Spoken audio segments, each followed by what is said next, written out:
Hey guys, it's Mariah. We're just going to talk about COVID and this crazy time, and if you're expecting a baby, kind of what you can do to help protect and maybe just ease your mind a little bit. I know it's scary to bring a baby into the world, let alone bring a baby into the world during a pandemic, but don't let this dull your spark or dull your joy. You are bringing a sweet baby into the world, and it's a time that can be celebrated, but hoping this video can give you some knowledge to feel more confident in this weird time when you go to bring your baby into the world. So you can always do those things that we all have heard over and over again.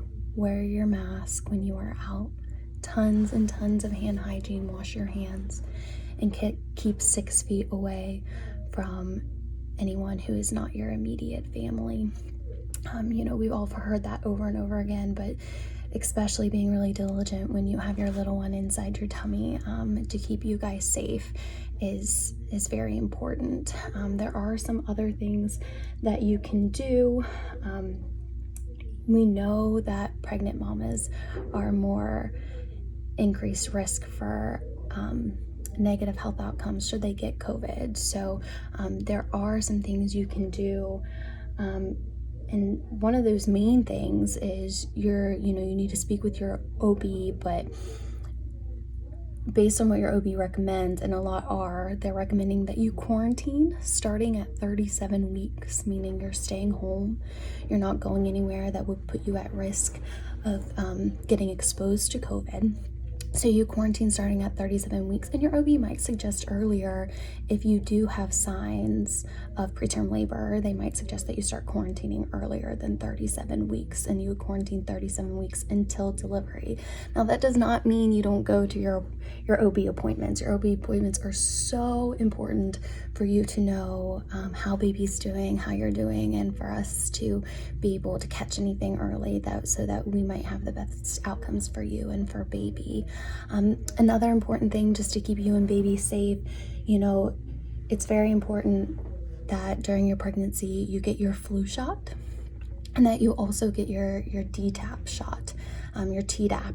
It is a vaccine that you can get between 27 and 36 weeks gestation to protect your future baby from whooping cough. Where you get very caught up in the media of the time, and COVID is definitely an issue, but there are things we can do to protect our baby from other scary things like whooping cough and the flu. So get your shots, go to your appointments, do your normal masking, washing hands, and then follow your OB's recommendations to stay home, most suggesting at 37 weeks gestation until delivery.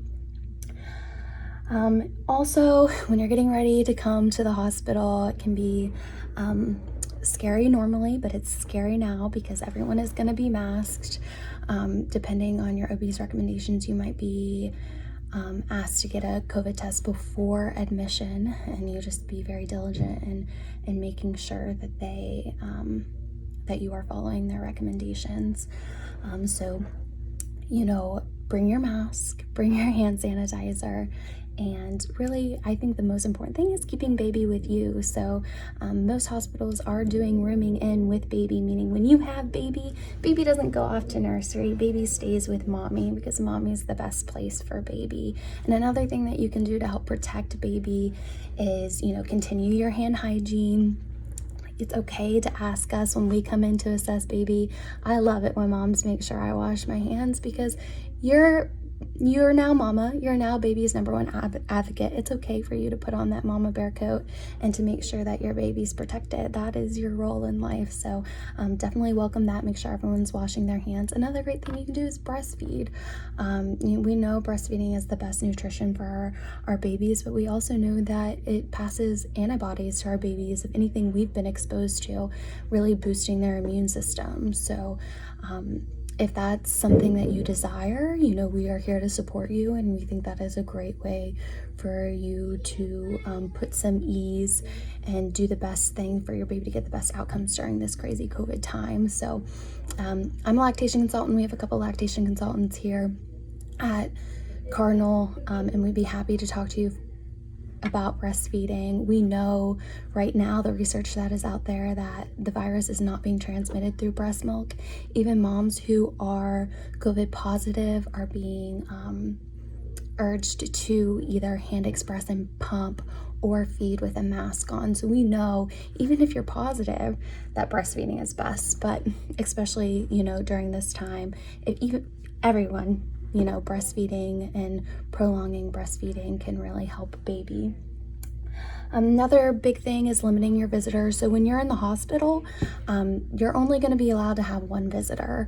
And that's really just to limit the exposure of the staff and to limit the exposure to baby. But this is also another great thing to continue when you're at home. I know everyone wants to see baby because you've made something so precious, but they can see baby on FaceTime and they can see pictures, and it's really important anyway for you to have that bonding time. It's okay to be selfish because you are baby's number one. You and dad are baby's number one family, but especially during COVID, you want to keep your visitors limited. If you do have visitors, you need to make sure they're masked and that they're washing hands.